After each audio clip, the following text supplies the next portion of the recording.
অভিযোগ সংশ্লিষ্ট জনাব মোহাম্মদ শাহরিয়ার আলম, সাবেক সংসদ সদস্য, রাজশাহী ৬ ও সাবেক পররাষ্ট্র প্রতিমন্ত্রী কর্তৃক পাবলিক সার্ভেন্ট হিসাবে দায়িত্ব পালনকালে ক্ষমতার অপব্যবহারপূর্বক অসাধু উপায়ে ২৭ কোটি ৩৮ লক্ষ টাকারও বেশি মূল্যের জ্ঞাত আয়ের উৎস বহির্ভূত সম্পদ অর্জনপূর্বক ভোগ দখলে রেখে এবং তার নামেও ৬টি ব্যাংক হিসাবের মাধ্যমে ২৬০ কোটি ৯৪ লক্ষ টাকারও বেশি মূল্যের অস্বাভাবিক লেনদেন পূর্বক উক্ত টাকা জ্ঞাতসারে হস্তান্তর, স্থানান্তর এবং রূপান্তর করার অপরাধ অনুসন্ধানকালে প্রমাণিত হয়েছে।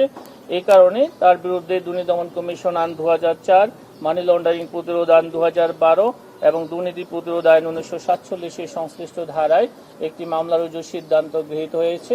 মামলা রুজুর কার্যক্রম প্রক্রিয়াধীন।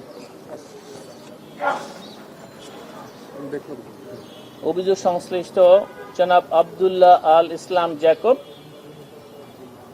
সাবেক সংসদ সদস্য, ভোলা ৪ ও প্রাক্তন উপমন্ত্রী, পানি সম্পদ মন্ত্রণালয়, সংসদ সদস্য এবং প্রাক্তন উপমন্ত্রী হিসাবে দায়িত্ব পালনকালে ক্ষমতার অপব্যবহারপূর্বক অসাধু উপায়ে জ্ঞাত আয়ের উৎসের সাথে অসঙ্গতিপূর্ণ ১৩ কোটি ৯৮ লক্ষ টাকারও বেশি মূল্যের সম্পদ অর্জন এবং বিভিন্ন ব্যাংক হিসাবের মাধ্যমে ৮৫ কোটি ৬৯ লক্ষ টাকারও বেশি অর্থ স্থানান্তর, রূপান্তর এবং হস্তান্তর করার অপরাধ অনুসন্ধানকালে প্রমাণিত হয়েছে।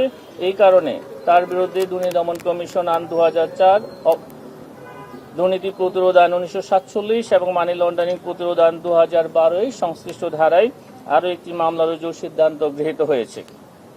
এছাড়া অভিযোগ সংশ্লিষ্ট মিসেস নীলিমা নিগার সুলতানা, স্বামী আব্দুল্লাহ আল ইসলাম জ্যাকব কর্তৃক জ্ঞাত আয়ের উৎস বহির্ভূত প্রায় ৩ কোটি ২৮ লক্ষ টাকারও বেশি মূল্যের সম্পদের মালিকানা অর্জন করার প্রাথমিক তথ্যাদি পাওয়ায় তার প্রতি দুর্নীতি দমন কমিশন আইন ২০০৪-এর ২৬(১) ধারা অনুযায়ী সম্পদ বিবরণী দাখিলের আদেশ জারির সিদ্ধান্ত গৃহীত হয়েছে।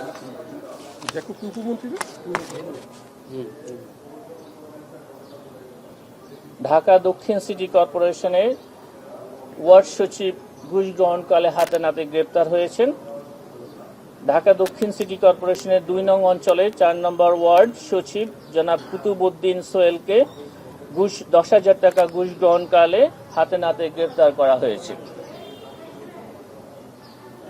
একটি নির্মাণাধীন ডায়াগনস্টিক সেন্টার চালুর জন্য সিটি কর্পোরেশনের ছাড়পত্রের জন্য অভিযোগকারী গেলে তার নিকট ১০,০০০ টাকা উৎকোচ দাবি করা হয় এবং উক্ত টাকা ঘুষ প্রদানকালে জনাব কুতুবউদ্দিন সোহেলকে হাতে নাতে গ্রেপ্তার করা হয়েছে। তার বিরুদ্ধে মামলা রুজুর কার্যক্রম প্রক্রিয়াধীন রয়েছে। আপনাদের সকলকে অনেক ধন্যবাদ।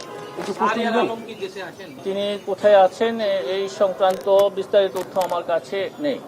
অনুসন্ধান দল এই সংক্রান্তে তাদের কাছে কোনো তথ্য থাকলে আপনাদেরকে এই বিষয়ে জানাবো। একটা বিষয় প্রশ্ন ছিল, সেটা হচ্ছে সম্প্রতি গণমাধ্যমে একটা বিষয় নিয়ে খুবই আলোচনা হচ্ছে, দুজন উপদেষ্টার এপিএস এর ব্যাপারে, ঘুষ বাণিজ্য দুর্নীতির ব্যাপারে গণমাধ্যমে বিষয়টা এসেছে।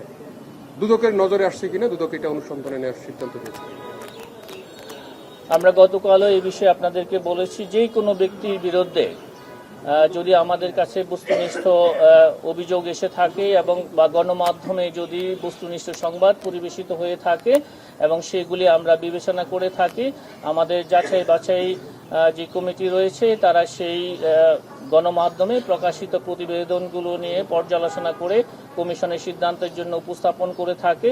এই আপনি যে বিষয়ে উপস্থাপন করেছেন সেই সংক্রান্ত তথ্যাদি যাচাই বাছাই কমিটির কাছে এসে থাকলে তারা সেভাবে সেটি কমিশনের অনুমোদনের জন্য উপস্থাপন করবে। এটা নিয়েছেন কিনা, আপনার জানা আছে কিনা বিষয়টা? এই বিষয়টা আমাদের যাচাই বাছাই কমিটির কাছে রয়েছে কিনা এই বিষয়ে আমি জেনে আপনাকে জানাতে পারবো। অনেক ধন্যবাদ। তারই বাবার নামে লাইসেন্স দেওয়া হয়েছিল এবং লাইসেন্সটি বাতিল করা হয়েছে। কেন দেওয়া হলো এবং কেন বাতিল করা হলো দুটি বিষয় কি খতিয়ে দেখবেন? এটা আপনারা উপস্থাপন করেছেন। এই বিষয়ে আমার বক্তব্যটা খুবই স্পষ্ট। এই জাতীয় যে কোনো সংবাদ গণমাধ্যমে আসলে সেই বিষয়গুলো কমিশনের সিদ্ধান্তের জন্য উপস্থাপন করা হয়ে থাকে যাচাই বাছাই কমিটির সুপারিশ ক্রমে। সুতরাং সেটা তাদের কাছ থেকে এলে এবং এই বিষয়ে কোনো সিদ্ধান্ত গৃহীত হলে আপনারা অবশ্যই জানতে পারবেন। সেটা হচ্ছে যে আপনারা আগে আমরা দেখেছি যে কারো বিরুদ্ধে দুর্নীতির নিউজ হলে সেটি আপনারা পেপার কাটিং করে খুব দ্রুত ব্যবস্থা নেন, বিশেষ করে বিরোধী দল আওয়ামী লীগ বা বিএনপি যেটা হোক না কেন। এখন দুজন উপদেষ্টার এপিএস এর বিরুদ্ধে শত শত কোটি টাকার জালিয়াতির অভিযোগ করতে চাই যে এই বিষয়গুলো আপনারা গণমাধ্যমে প্রকাশ করে থাকেন, আমরা অত্যন্ত গুরুত্বের সাথে সেই বিষয়গুলো বিবেচনা করে থাকি। আপনার এমনটা মনে করার কোনো কারণ নাই যে এই বিষয়ে কোনো সিদ্ধান্ত গৃহীত হবে না। অবশ্যই যথাযথ আইনি প্রক্রিয়া অনুসরণ করে সবগুলো বিষয় বিবেচনা করা হবে। ক্ষমতায় থাকলে ছাড় পাবে কিনা? কোনো অবস্থাতেই এই ধরনের কোনো সুযোগ নেই। এখন পর্যন্ত কি নিয়েছেন? আপনাদের যে একটা উইং রয়েছে একটু সেখান থেকে যাচাই বাছাই করে নিশ্চয়ই আপনারা জানতে পারবেন। একটু অপেক্ষা করেন, আমাদেরকে একটু কাজ করার সুযোগ দেন। এইগুলো একটু আইনানুগ প্রক্রিয়া অনুসরণ করতে একটু সময় লাগে এবং সব প্রক্রিয়া অনুসরণ করে যে সিদ্ধান্ত গৃহীত হবে আপনাদেরকে আমরা আমরা কি রোববার জানতে পারবো বিষয়টি?